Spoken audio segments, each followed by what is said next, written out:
All right, guys, it is day, I don't know, day Saturday. We got these new Coyote Direct Techs. Look at this sweat line already. Brand new hat, jacked it up already. So, we should get 2 more qualifiers today and then eliminations tomorrow. So, we're turning up Barry's a little bit now that he's qualified and get a little more aggressive with it. We were just trying to qualify yesterday, so we made a good A to B pass, went 718 at 199 on like a pretty easy, soft tune-up. So, hopefully the track's pretty good today when we go up there. We're gonna try and not swing for it, but definitely turn up, see if it'll take it. And then we have some room to wiggle with. Then we know if we need to go up or down for eliminations. And then Bobby's, we still got to get the bump working, but we're gonna try and make another 2 passes with his today if we can to move him up in the qualifying. And then Nick's, I did get bumped down, which I knew because everyone was starting to go faster yesterday because I only ran Nick's once. It got bumped down, so in Nick's class right now, I think the fastest you can go is like a 778, which is pretty perfect because I know I can go like a 780 in Nick's pretty easy. So we're gonna turn Nick's up a little bit, try and get a little lower in the qualifier in that second group, and then hopefully make a decent pass in my truck today. We'll see. And it rained last night, so everything's really dirty. What'd you run? All right, guys, last day of qualifying. Might get 1 or 2 passes today. This is 749 and quicker class.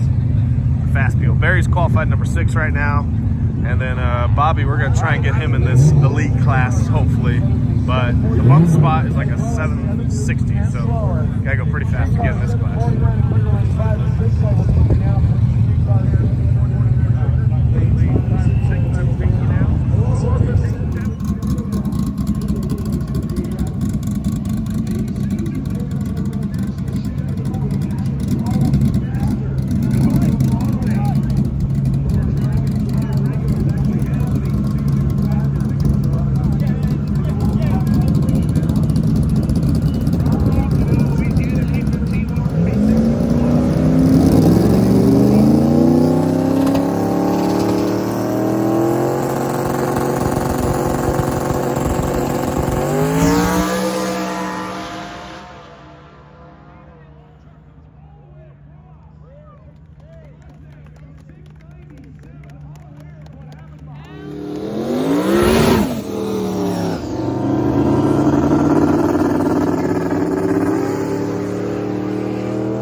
Just an update, under Barry's car right now.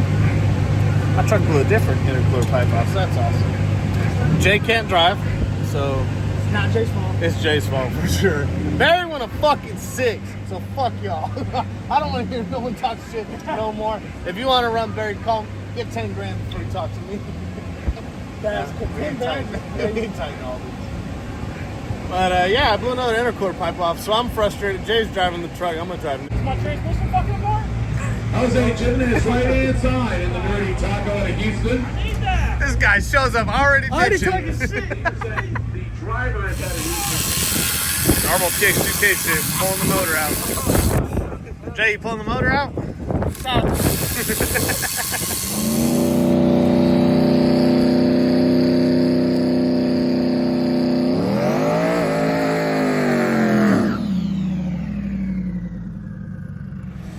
Well, guys, it's Saturday, 10 o'clock at night, and we're out here. We went from 5 good running cars down to no good running cars. It's okay. Joe's going to fix it right now, right? Which one? All of them. What if you're taking a driver mod for one of them? Oh, yeah. We just... Oh, no. So, yeah. I don't know what's going on. But, yeah. It's 10 o'clock Saturday. We just ate some Mexican food, so we're really tired. It's 11 o'clock. I thought it was 10. Oh, shit. It's 11 o'clock. We don't even know what's going on with berries, so we're just trying some dumb stuff now. We're not going to get anything done. This is stupid. We're very tired. Bob's, I think we're going to be okay on Bob's. We just got to make the bump work. That's no biggie. Next car, overheated in the burnout. That was embarrassing. My truck, Jay got the buttons mixed up. He went to bump with the trans brake and went the opposite. And then Lonzo's car, we changed the diff in and it's still not acting right. So we gotta get something going here. I'll update you.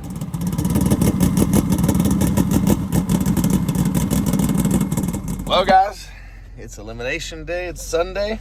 I'll keep it real with you. We were starting out the week pretty good and then just started dropping like flies. Just kidding. But my truck didn't qualify. We brought 5 cars. I'll get more into that later, but that was probably my fault.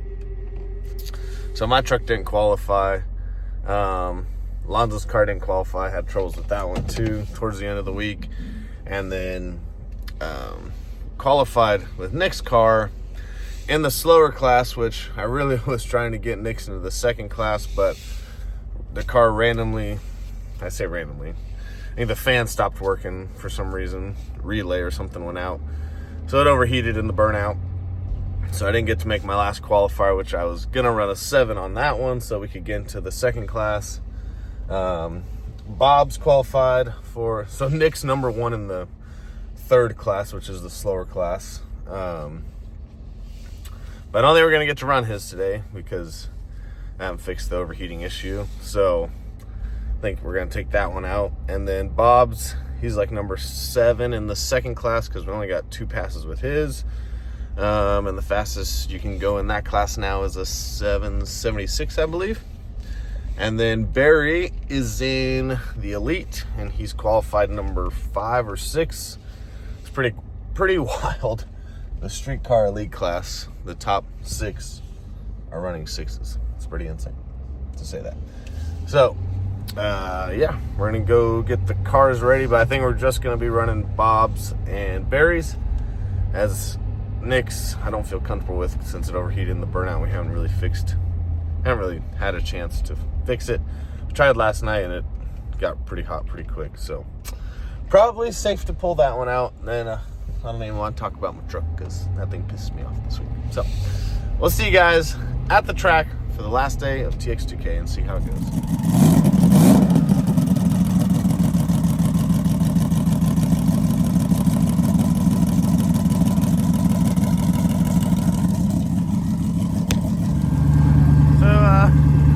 Be in as an alternate with the truck. We didn't qualify. Got Nick's running this morning. It's not overheating yet, so maybe. We'll see. And Joe's driving the truck. Driver mod.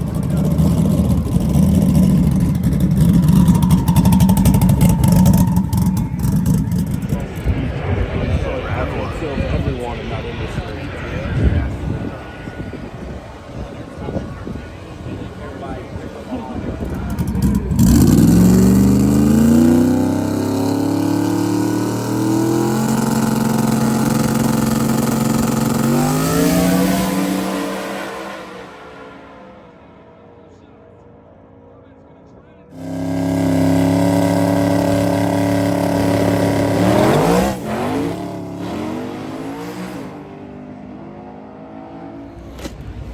Well, guys, we made an attempt. Joe struck the tires because he can't tune for shit. I'm not the tuner. That was my tune. That was my fault. But he did a John Force burnout in 100-degree weather. How did the tune go in the car that I tuned? Barry went 117 60 foot in the heat of the day. A lot of people were striking the tires. And so, yeah, Barry actually won a personal best in the hottest time of the day. So that's pretty good. So he's on the next round. I don't know who he has yet. I think Boyd. And then Nick blew a coupler. Shout out Jay. Jay, no. Yep, thanks, Jay. Thank you, Jay. And, yeah, so. Jay fixed the cooling issue. Don't put that shit on.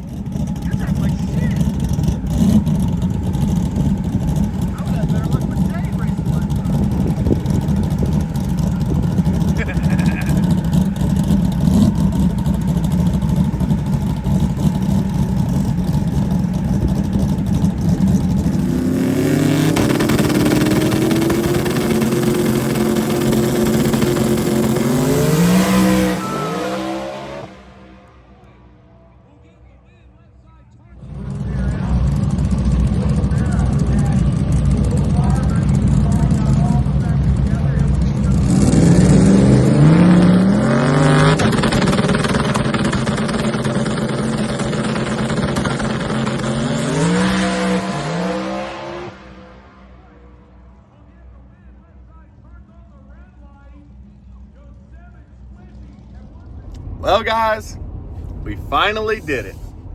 The OG Tang Stang runs 6-second quarter miles consistently, not on a fluke, consistently.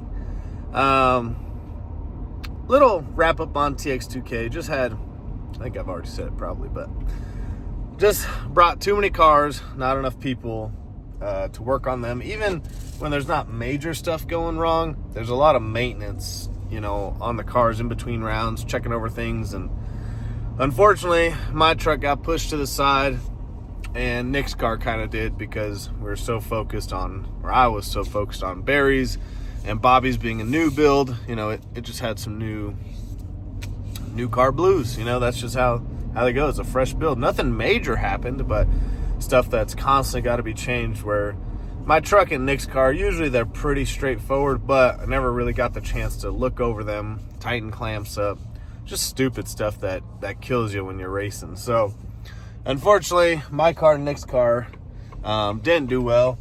Lonzo's, we did actually have some mechanical failure on. We broke the rear diff out, and then I think the trans is starting to go out, which when he bought that car, didn't really know what trans was in it. So it's not really a surprise on that one. But yeah, that's just, you know, I probably won't take that many cars again to a big race like that. TX2K is just such a big race. There's so much going on. There's so many people coming in and out. There's a lot of cars, and it's a hurry up and wait thing. You know, they call you to the lanes, and then you sit in the lanes for there's a time we sat in lanes for 2 hours. So those big races, they're a lot of work. I don't think people realize what it takes to get to the race and then to go through it as well. Because when you go to something small like a streetcar takeover or a private deal, it's definitely a little more laid back. There's less cars, just less moving parts. Everything's a little easier and more relaxed, and you got time to do stuff. Sorry, had to fuel up. But you know, some people ask me why TX2K is such a big deal. I don't know why. Just kidding. I do know why. I grew up watching TX2K on 1320, on, you know, follow other people's YouTube channels, and obviously it was a lot different back then. It's gotten a little crazy, but I've just always loved that event. It's during spring break. Everybody's off typically. I've been to that event twice when we didn't have a car to race, and my goal, my dream was, man, I want to race at TX2K one day. I want to race at TX2K one day. And I think since I've gotten into the Mustang stuff, I think I've only missed 1 or 2 TX2Ks, and it's a big deal for, like, you know, a lot of shops go. It's not, there's a lot of individuals racing their cars, but a lot of it, you know, a lot of those cars are the shop cars. You know, they're like the main car for the shop, or shops trying to get their name out there. It's a big platform. There's a lot of freaking people. There's typically like 20 to 25,000 people that come in and out the gates every day. I mean, it's a lot of people, a lot of shops, and some of the baddest cars on the planet. It's literally the Super Bowl of street racing and street cars. That's what it is. We don't do any of the street stuff anymore, but yeah, TX2K is definitely a big deal. Literally every year, once January hits, it's like, boom, full-blown focus on TX2K. And you will have thought, you know, you'll be in like October, November, like, oh man, we got plenty of time, we're doing good. And all of a sudden January hits, and everything hits, all the shit hits the fan. You're freaking out, over 9 parts, you're not gonna make it in time. It's just how it goes every year. Doesn't matter how prepared you are, which is brings me to my next point. My truck, Nick's car, and Lonzo's were probably the most prepared cars. We've been out testing, we've been to events with them, haven't really changed much, and they just did not perform at TX2K. And Barry's, we only went and tested once, and it performed flawlessly. So, and Bobby's did pretty well too. That car's just never been out racing. It's never seen that much boost, so they've, you know, or we found out things that just aren't going to work for that car, or things need to be changed. But some minor changes on Bobby's car, and that car has got a lot of potential. It just literally needed to go to the track, get raced, get beat on, so you can figure out what it needs. But the biggest thing I'm proud of is Barry and his car, because when Barry bought my car a couple years back, obviously the goal was deep 7s with the chance of high 6s. And then it seems like we got not further away from that goal, but it seems like we weren't getting much closer every year. We were spending a lot of time and a lot of money and making really small steps. And it's just because we had such a different setup than everybody else. We had no one to go to get advice on. We were just literally figuring it out on our own. Me, Joe, and Barry. Trying shit that people hadn't done before. Different suspension setup, different axle setup, different transmission setup, different engine setup, different turbo combination, different fuel setup. I mean, everything we were doing was just different than what everybody else had out there. So, and there's still not a ton of info out there. So we just kept trying stuff and doing it our own way. And there's definitely easier routes you could go that I've learned over the years. If you want to play in that, like 17 to 730, it's a lot easier to get there now. But what people don't realize is trying to go from a 7.1 to a 6.9, 6.8 is a big jump. It's a lot. We knew when we went a 718 that pass could go a 6 because our car just never 60-footed. And we knew it was all in the 60-foot. We had the power to do it. So we finally figured out the 60-foot, and man, it took me and Joe a while to figure it out. And it has nothing to do with power, RPM, ramp. It all has to do with dump valve control. And I think Joe's actually going to make a video on that, on delaying the dump valves and using them to a certain point and then dropping them right before you let go of the trans brake. He's going to make a video, I think, on all that stuff. But that's just stuff we had to figure out on our own. Like we just hadn't been there before. Joe's tuned cars before, but not that specific setup that needed that. It's just everything's so different. So I don't know. I'm really proud of the car. To finally see it go 6s is really cool. I knew it was going to do it this year after I took it to that private rental a couple weeks back. I was like, oh yeah, this thing's going 6s, no problem. Like it finally showed its true potential. We have the straight axle working really well. And, in the end, I think the straight axle is going to, start coming to our benefit. Where if we didn't have it, we might be hurting a lot of parts in the IRS, or we might have inconsistency problems with the IRS. I mean, we went a 115 and then a 117 in the heat of the day. And a lot of people were going like 119, 120, 60 foots.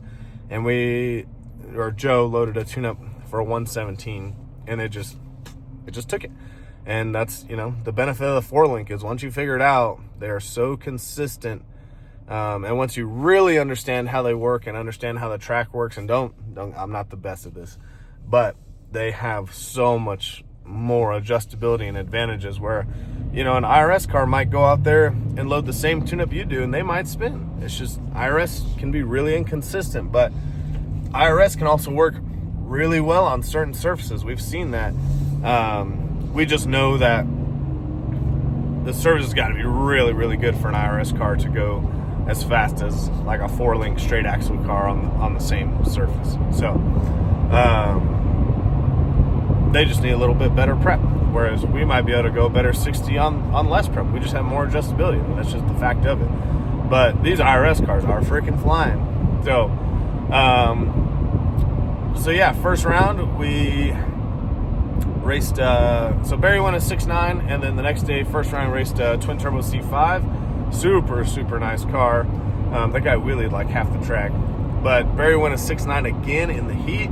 He went a little bit quicker ET, a little less mile an hour because we told him to let out up top because we were checking some things on the RPM. And then we loaded up and we had Boyd's second round. We weren't sure if Boyd was going to make it because this guy's crazy. And, Boyd, he had his own problems, and he forgot to tighten the fuel cell cap. He was running around like a madman. The guy has been through like 3 motors in a week. And so just one simple mistake. And when he launched the car, there's photos, boom, just big fire the whole way down the track. And he stayed in it. I think he even caught some fire in his legs. But they were able to get the car turned around and make the quarterfinals against us. And so Boyd's on nitrous and big twins. And so he doesn't really bump in. You know, typically you pre-stage, you bump in, the turbo cars do. Boyd just rolls into the second bulb because he has nitrous, so that thing just wicks up really fast. And I warned Barry, I said, don't let that throw you off, because it's not what you're used to. You're used to kind of, you both take your time and you both bump in a few seconds once you're spooled up. But when someone goes right in like that, it kind of throws your whole game off. So we warned Barry about that. Barry bumped in like normal, except he deep staged. So he unlit the top bulb, which means he was like really close on the line. And Barry's really, really fast on the tree typically. And so with Barry being really fast on the tree and then him being deep staged, it made him red light. Because Barry went a 000 on one of his other passes. Not the first elimination, but one of the other passes. Like, he's really good on the tree. So that hurt us, and we had the race in the bag. Not to say that we're better than Boyd, but it looked like Boyd had let out or shook the tire after 60 feet. And we went the same number. We actually went more mile an hour to the 8th. We went a 4.503 with like 167 mile an hour. So we picked up like 2 mile an hour over the previous pass. And then the short track was about the same. And then Barry let out after that. So we actually had that race in the bag, but that's racing, you know. Like, you can't red light, you know, you can't spin. Like, that's racing. So TX2K was awesome in that regard. Like, Bobby's car going 780s at 180 first time out was really cool. Barry breaking the 6-second barrier and then backing it up back to back to back. I mean, that car is super consistent now. It's time to maintenance it and go race that bitch everywhere. And then we just need to do some small stuff to mine and Nick's. And yeah, but my truck is going to be gone for a little bit. It's going to get a cage. So it's going to be down for a little bit. It needs a cage. It's going too fast to not have a cage in it. So it's going to get a cage, and then I'm not going to change it too much because I'm pretty happy with it. I just know I need to spend some more time with it, race it, maybe focus on mine a little bit more at the track. So hopefully you guys enjoyed that video. Shout out to all the people that came by. We had a lot of people in the pit area coming by to check out the builds, which was really cool. Seemed like a lot of people like the truck, which is also really cool. So hopefully you guys enjoyed the video. Hopefully you guys came out to TX2K. If not, watch. There's a lot of people posting videos on it. But we had an awesome time. Huge congrats to Barry. 6 seconds, baby. We've been fighting it for a while, and we got it. And we backed it up. It's not like we just did it once. We are in the 6s consistently. That car's going to be a bad motherfucker. We'll see you guys on the next one.